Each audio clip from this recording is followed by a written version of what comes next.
Now may the words of my mouth and the thoughts and meditations of our hearts be acceptable unto your Lord, our strength and our deliverer. Amen. Amen. May be seated.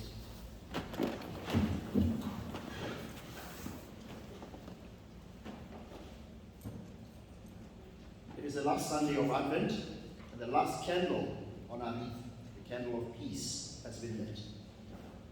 Now this last Sunday of Advent also happens to fall on the 19th of December, and so the Advent antiphon for the day, being the 19th of December, is O Radix Jesse, or O root of Jesse, root of the stem of Jesse.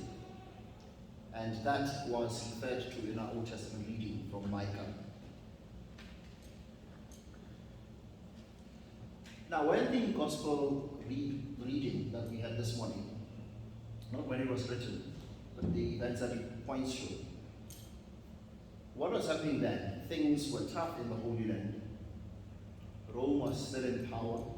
The Jewish people are still awaiting and fighting for their liberation during that time. The sick are all over the place, who are always to be seen in public, and they are waiting for the Messiah. It is the last Sunday of Advent, and in that reading, the Gospel reading, we meet young Mary and old Elizabeth, her aunt. They take center stage. They sing amazing songs that have become a powerful heritage for the church. Elizabeth's words, "Blessed are you among women. Blessed is the fruit of thy womb."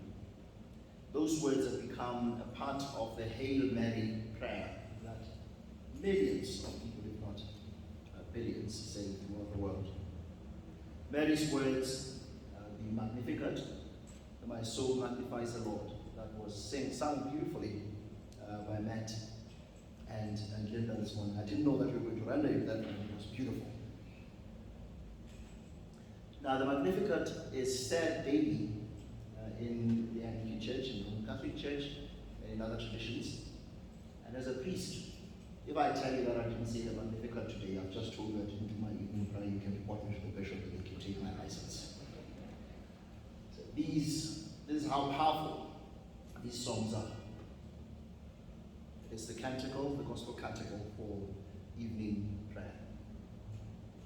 Now we know that Joseph must have been around, because him and the trusty donkey were like Mary's Uber, but he said nothing. Zechariah is referred to, but we know that a bit later he's going to be struck down, won't be able to speak. So it's as though God is saying, the fourth and last Sunday of Advent, let the women take center stage, and if the men try to speak, I'll shut them up. And that is why we had initially Dr. Kerrigan McCarthy to come and preach today. Unfortunately, she had other commitments, but also recovering from COVID. And here am I, with my voice going through whatever it's going through, and I felt like Zechariah. Now, John, who was in Elizabeth's womb, when Mary came to visit them, he said that the baby tumbled in her womb.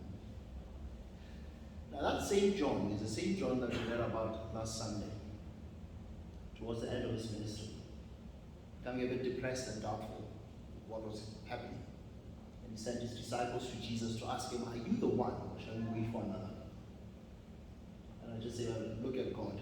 It's as though God knew that this guy could doubt, but somebody one day should tell him that you left in your mother's tummy, preparing him to keep holding on to his faith. Yes, indeed, Christmas is coming.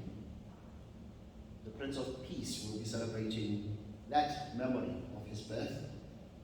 The root of Jesse, Radix Jesse, is about to be born into this troubled world. Whether that world is an ancient world where Roman power was oppressing and occupying Israel, or our world where contemporary corruption has made a home in the corridors of power, it's still a troubled world. Whether it is a world battered by visible leprosy everywhere, as the ancient world was like, or a world that is struggling with HIV and COVID today, troubled world. Whether it is a world that had more donkeys as a mode of transport more cars and buses as a mode of transport, still a troubled world.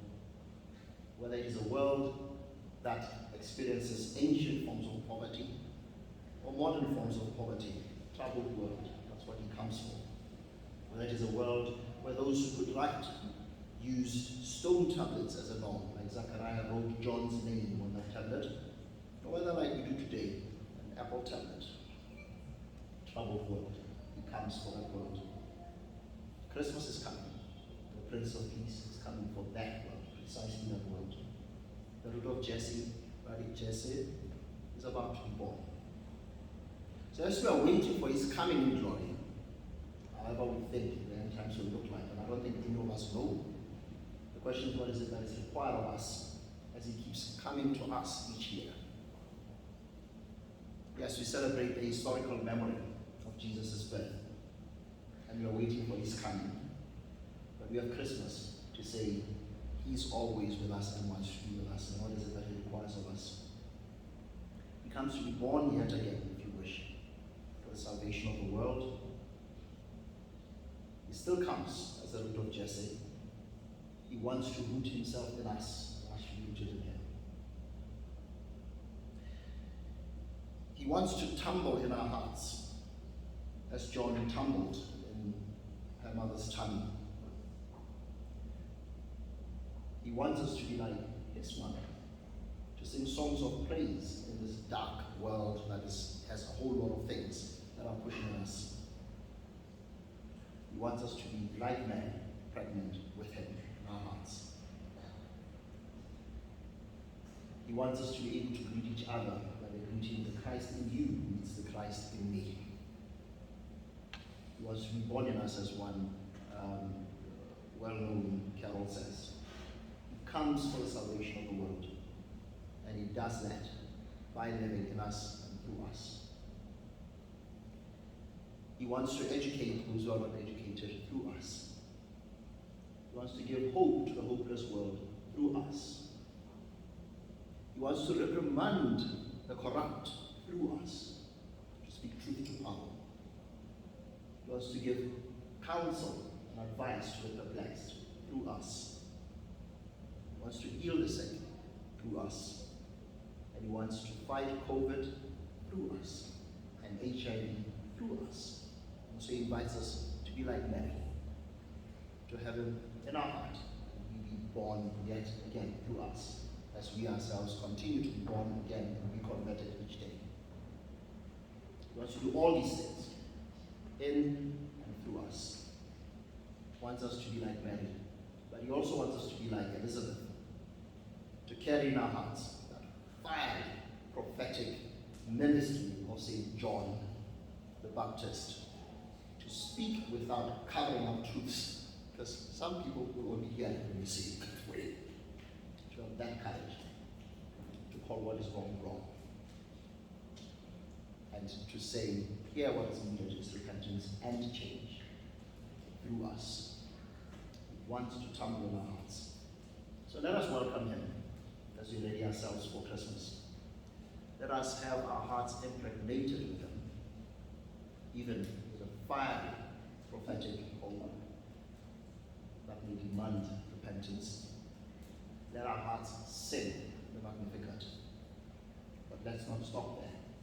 Let us live